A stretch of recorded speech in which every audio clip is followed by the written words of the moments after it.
Cheesy the Podcast, presented by Just Cheesy Productions.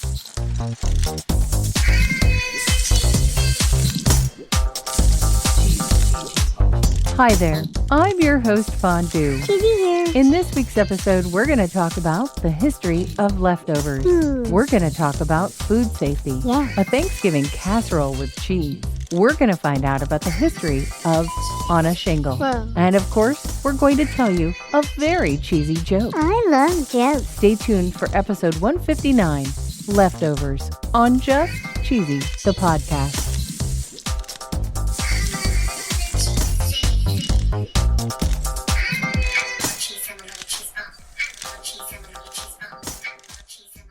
According to etymonline.com, which is an online etymology dictionary, in 1878, the term leftovers meant excess food after a meal, especially if reserved later. World War I actually boosted the popularity of leftovers. It did? They were positioned as so patriotic that some celebrated doing away with their house pets rather than recklessly wasting human food on them. That's so bad. Yeah, kind of rough. Yeah. It says from the wartime years through the intense poverty of the Depression, resourcefulness in this new category of leftover proved one's virtuous frugality even more strongly. Whoa. The poster from 1917 says food, don't waste it. Yeah. Number 1, use less wheat and meat. Okay. Number 2, buy local foods. Okay. Number 3, serve just enough. And number 4, use what is left. Makes sense. And an article in Good Housekeeping from 1930 said that leftovers shouldn't be left over.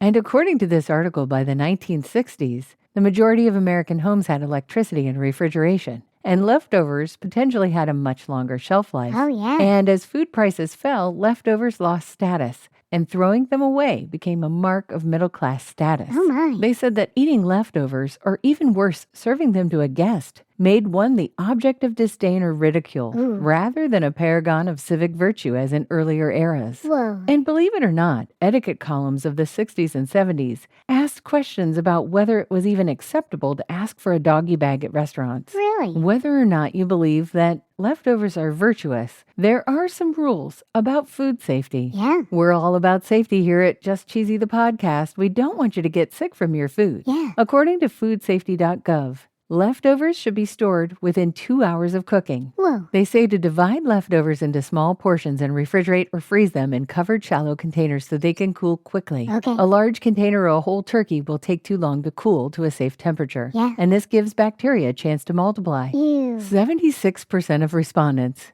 would actually say that they would refrigerate leftovers after letting them cool to room temperature first. Oh, no. This is not necessary and could actually make your food unsafe. Yeah. Leftovers should be placed in the refrigerator or freezer as soon as possible, even if they have steam or heat coming off of them. Right. Okay, how long can you keep it in the fridge? I don't know. How long? According to this article, fridge leftovers can be in there for 3 to 4 days. This means you have until Monday after Thanksgiving to eat all the yummy leftovers. Whoa. Or put them in the freezer to enjoy later. Whoa. If you put them in the freezer, they will be of best quality within 2 to 6 months. Oh, yeah. 31% of participants in a research study said that they would eat leftovers kept longer than 4 days in the fridge. Oh, no. According to this website, after 4 days, spoilage bacteria can cause food to develop a bad smell or taste Ew. and potentially become unsafe. Oh, no. According to the article, you can reheat your leftovers without thawing in either a saucepan or the microwave. Okay. And for safety, you want to make sure the food reaches 165 degrees Fahrenheit. Whoa. And it's measured with a food thermometer. Right. Have you been missing cheese during this time? Yeah. Well, there's a pretty yummy casserole that I found online on allrecipes.com. Okay. Stuffing is the base layer in your prepared baking dish. Ooh. You're going to mix in the turkey, the veggies, the green bean casserole, Yum. and apparently mayonnaise. And you're Okay. going to spread that over the stuffing. Okay. You're going to mix in the potatoes and cheese together, and you're going to spread that over the turkey mixture. Ooh. You bake that in a preheated oven until the casserole is heated through. Yummy. In my case, I would add a lot of shredded cheese to the top of that. Oh, yeah. Thanksgiving casserole is not a sponsor, Nope. but if it was, the ad would go right here.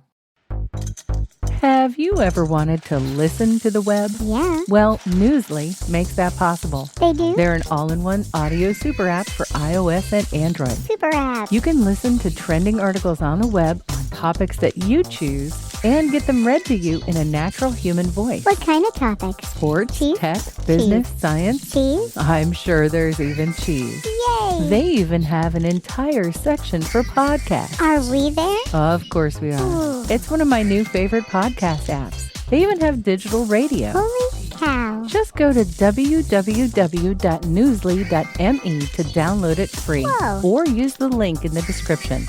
If you use the promo code CHEESY, that'll get you 1 month free premium subscription. Yay, Newsly. Now, back to the podcast.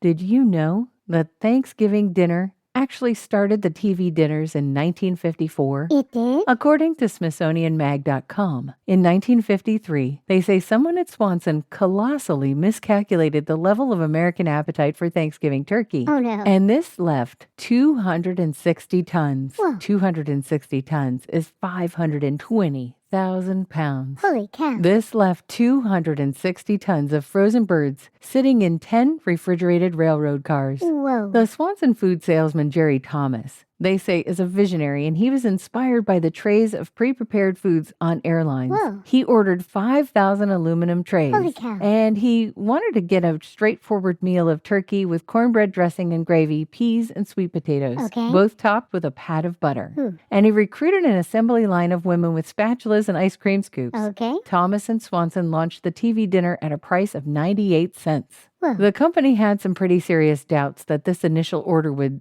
sell, and that it would prove to be another big miscalculation. Oh, yeah. But apparently, it was kind of a happy miscalculation. In the first full year of production, in 1954, 10 million turkey dinners were sold. Go TV dinner. Now, one of my favorite leftovers, and it was something I thought I invented, but apparently not, is creamed turkey over toast. Ooh. I typically get tired of a turkey sandwich with cheese and maybe some stuffing. I get tired of eating it the way we did on Thanksgiving Day. Yep. And I happen to like the food called on a shingle. Yeah. Or sometimes people call it cream chipped beef over toast. Yeah. I do it with turkey at Thanksgiving because I happen to like it. Oh, yeah. Apparently, the chipped beef recipe goes back pretty far. Really? Back in 1902, Whoa. the General Mess Manual and Cookbook for use on board vessels of the United States Navy featured 2 recipes that are precursors to today's SOS. Really? Tinned roast beef with macaroni and beef a la mode. Whoa. And according to sailorsaddict.wordpress.com, the dish's exact origins cannot be determined, Whoa. but some people say that it can be traced back to a pre-World War I Army chipped beef recipe that appeared in the 1910 Manual for Army Cooks. Whoa. And according to this website, due to its enduring popularity, SOS can now be found in many Navy cookbooks. Wow. They say it's made from chipped beef and a simple seasoned roux served over toast. Yum. Apparently, according to this website, it continues to be a favorite dish among sailors, and I know it's a favorite dish at my house. I'm ready for a joke, Fondue. Okay, what did the leftover cheese say to the refrigerator? I have no idea. I can't bear to be here much longer. Oh. I need to be eaten. That's funny. Heck yeah, it was punny and a little bit cheesy.